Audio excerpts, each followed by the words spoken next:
Benvenuti a questo appuntamento organizzato da Piccoli Musei in occasione della rassegna Piccoli Musei Narranti. Oggi vi leggerò un passo tratto dal Manuale Intergalattico di Geologia della Sardegna, un manuale per bambini ma anche per adulti curiosi che vogliono capire un po' meglio cosa è successo nella nostra isola, e parleremo di un periodo un po' particolare, il Permiano, circa 250 milioni di anni fa.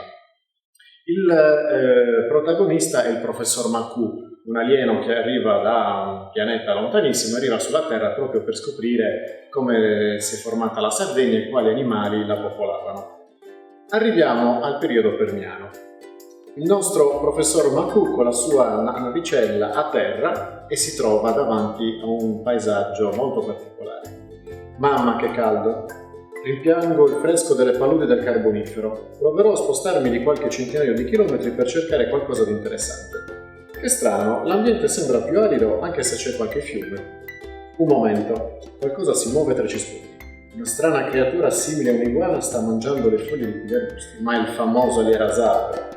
Perché non ho mai con me la macchina fotografica in questi momenti? Quell'erbivoro mansueto deve darsi una mossa però, perché alle sue spalle c'è un lucertolone con delle intenzioni poco raccomandabili. Ehi, pronto, muoviti, dai, forza! Ci rinuncio, visto fossili correre molto più velocemente. Intanto qui il caldo si fa sentire sempre di più. Anche il cielo sembra stia cambiando colore. Sarà meglio rientrare in laboratorio al più presto.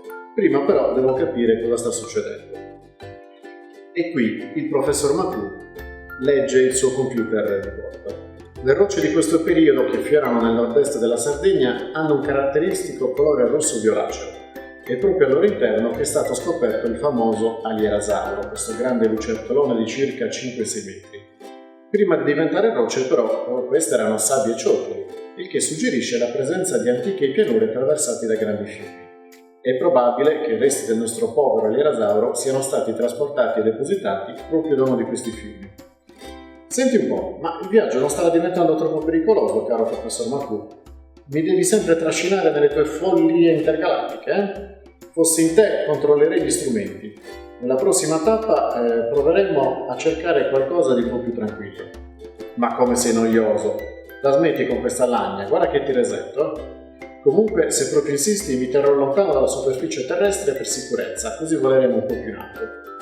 Questi sono un periodo molto importanti per la nostra Terra, tutto potrebbe cambiare all'improvviso, ma sono troppo curioso di assistere a questi fenomeni. Reggiti forte, si vola! Quello che vide Macu, sollevandosi a circa 50 km dal suolo, aveva l'aspetto di un film di fantascienza. L'atmosfera era quasi completamente offuscata da ceneri sottilissime, prodotte da giganteschi vulcani che pian piano avrebbero causato la più grande catastrofe climatica della Terra. Mancava solo l'impatto di un meteorite. E il professor Macu esclamò: per tutte le galassie, ok computer, forse avevi ragione, non sono esattamente i Caraibi.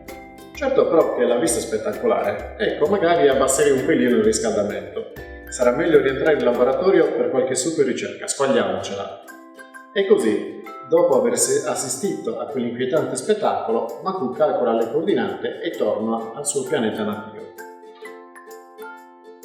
Appena rientrato, senza nemmeno levarsi il cappello, iniziò subito a consultare i suoi appunti e si stupì non poco andando a capire che quella era la più grande estinzione che il pianeta Terra avesse mai visto nel corso della sua storia.